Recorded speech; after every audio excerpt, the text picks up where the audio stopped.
Baik, Assalamualaikum warahmatullahi wabarakatuh. Perkenalkan nama saya Rizky Ramadan dengan akhiran NIM 080.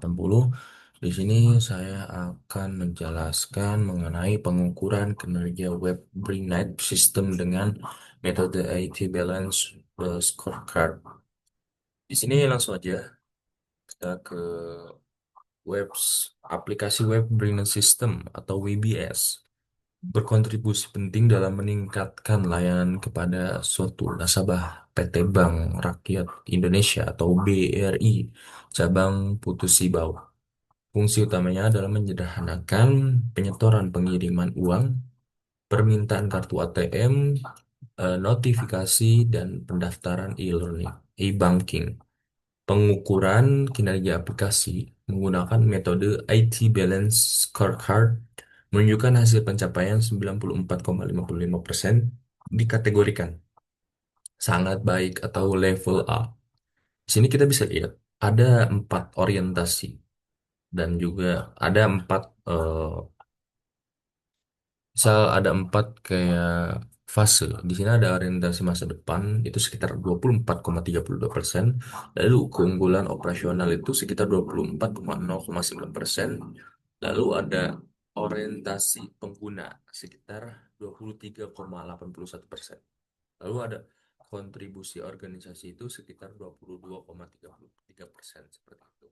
Jadi orientasi masa depan ini cenderung lebih seimbang ya, seimbang.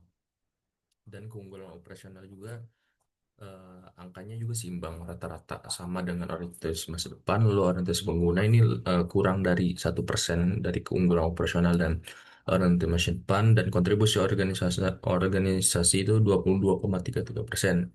Jadi menurut saya ini stabil angkanya. Gitu. Lalu di sini ada pendahuluan di mana PT Bank Rakyat Indonesia atau BRI cabang Putus Sibau senantiasa memberikan pelayanan maksimal dengan semaksimal banyaknya pesaing. Pemanfaatan teknologi informasi menjadi krusial untuk memberikan layanan terbaik kepada nasabah. Sejak 2010 itu, BRI Putus Sibau telah menggunakan aplikasi Web Brina System atau WBS untuk melayani nasabah dalam penyetoran, pengiriman uang, permintaan kartu ATM, notifikasi, dan pendaftaran e-banking. Oke, next. Lalu di sini ada peran strategis teknologi informasi. Teknologi informasi tidak lagi sebagai penyedia layanan, tetapi telah bergeser menjadi mitra strategis. Oleh karena itu, pengukuran kinerja IT sangat penting untuk peningkatan dan kemajuan. Pengukuran kinerja aplikasi WBS bertujuan mengetahui kontribusi pemanfaatan aplikasi dan area penting yang membutuhkan perbaikan dengan menggunakan metode IT Balance Scorecard. Di sini ada 4 peningkatan. Di sini ada 4, yaitu ada peningkatan produktivitas, ketersediaan informasi, efisiensi proses, dan kepuasan nasabah. Keempat ini merupakan strategi teknologi dari informasi perannya. Oke, lanjut. Di sini kita bisa lihat IT Balance Score atau ITBSG dikembangkan pada tahun 1997 oleh Van Grimberg dan Van Bruggen. Metode membantu organisasi menyesuaikan perencanaan dan aktivitas sistem informasi dengan eh, tujuan bisnis. ITBSG adalah metodologi manajemen kinerja IT TI yang menjabarkan strategi penerapan teknologi informasi perusahaan ke dalam segi operasional. Di sini kita bisa lihat di sini. Di sini ada tujuan organisasi. Kita bisa tahu organisasi itu bertujuan seperti apa dan pengembangan itu bakal seperti apa, seperti itu. Lalu ada kebutuhan pengguna. Kebutuhan pengguna ini kita bisa mengetahui seberapa jauh pengguna eh, memberikan kontribusi atau mengetahui kebutuhan yang nantinya bakal dijalankan oleh ITBSC ini. Jadi kebutuhan pengguna ini sangat penting. Jadi kita bisa mengetahui apa saja yang dibutuhkan oleh si user ini. Lalu ada peningkatan kerja. Peningkatan kerja itu sangat penting ketika suatu eh, organisasi tidak memiliki peningkatan kinerja itu menurut saya kurang efisien karena semakin berkembang, semakin pesat suatu teknologi butuh yang namanya peningkatan kinerja seperti adanya fitur baru atau apapun itu yang mungkin itu mempengaruhi suatu website tersebut. Lalu ada evaluasi efektivitas. Jadi kita harus bisa meninjau efektivitas dan kinerja kita tuh bagaimana. Jadi kita harus bisa mengetahui hal-hal seperti itu. Jadi ini adalah keempat dari apa metodologi tujuan organisasi, kebutuhan pengguna, peningkatan kinerja, dan evaluasi aktivitas. Kita harus tahu itu. Lalu di sini ada empat perspektif IT Balance Scorecard. IT Balance Scorecard terdiri dari empat perspektif utama yang mengevaluasi kinerja TI secara komprehensif, yaitu kontribusi organisasi. Tadi sudah dijelaskan ya.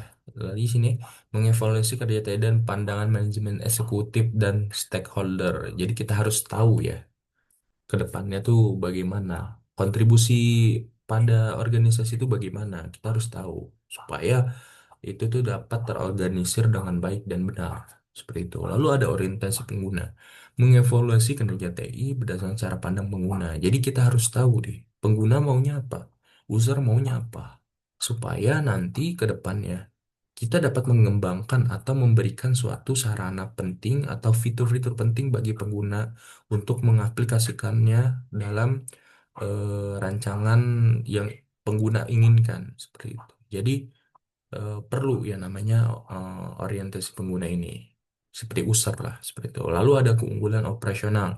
Di sini menilai kinerja TI dari sudut pandang manajemen TI dan pihak audit. Jadi kita harus tahu eh, keunggulan dari keunggulan dari operasional kita tuh apa. Kita harus menanyakan atau memberi masukan saranan dari eh, sudut pandang manajemen TI dan pihak audit. Jadi kita bakal tahu apa keunggulan operasional ini tuh apa gitu. Seperti itu. Lalu ada orientasi masa depan. Di sini menilai kereta dan perspektif departemen itu sendiri mempersiapkan infrastruktur untuk tujuan masa depan. Jadi kita harus tahu nih apa saja yang diperlukan untuk kebutuhan kita di masa yang akan datang. Bisa jadi karena ITI ini sangat eh, penting dan berguna. Ini tuh akan mempengaruhi ke depannya. Jadi kita harus mempersiapkan ke depannya tuh bagaimana. Jadi supaya balance. Jadi kita bisa mengetahui seperti persiapan saja seperti itu. Jadi ini merupakan empat perspektif yang ada di 80 Balance Scorecard, metode 80 Balance Scorecard ini. Lalu di sini ada metodologi penelitian. Penelitian menggunakan studi kasus deskripsi analitis. Bis data dikumpulkan melalui wawancara, observasi, kuesioner pada 13 responden dari PT BRI Cabang. Di sini bisa lihat respondennya assistant manager, accounting, supervisor, marketing manager, operational manager, eksekutif, staff, customer service. Jadi kita harus dapat mengetahui respondennya itu siapa saja gitu seperti itu. Lalu di sini ada penyelarasan strategi dan hasil. Bisa kita lihat di sini. Kalau misalkan keempat tadi balance atau sangat selaras, maka bisa kita lihat di sini. Ini merupakan hasil perspektif dan orientasi masa depan 97,30% dan keunggulan operasional 96,37 sebagai yang tertinggi. Dan ini merupakan angka yang relatif aman dan juga bagus, angka yang tinggi juga. Dan ini merupakan suatu kontribusi yang baik bagi strategi dan juga kita bisa lihat di sini.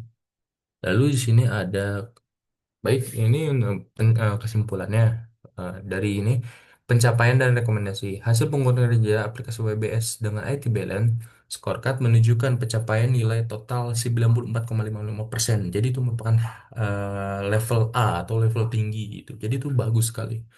Meskipun demikian ya masih ada kekurangan kayak perspektif kontribusi organisme memperoleh hasil terendah karena pengembangan PWBS yang belum efektif,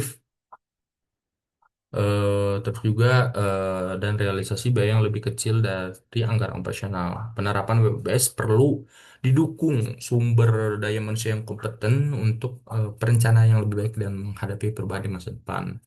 Kayak inovasi berkelanjutan, pengembangan SDM, dan perencanaan adaptif. Mungkin eh, itu saja yang bisa saya sampaikan mengenai eh, pengukuran kerja pengukuran kerja web BrainNet System dengan metode IT Balance Scorecard gitu. Jadi di sini kita sudah dapat kesimpulan, yang mana kesimpulannya itu sangat bagus, tapi ada beberapa kekurangan yang mana kekurangan ini dia tuh membutuhkan inovasi yang berkelanjutan dan juga SDM, pengembangan SDM juga dan perencanaan adaptif. Seperti itu mungkin dari hasil yang telah saya bahas hari ini. Jadi mungkin itu aja ya. Sekian dari saya. Kurang lebihnya mohon maaf. Wassalamualaikum warahmatullahi wabarakatuh.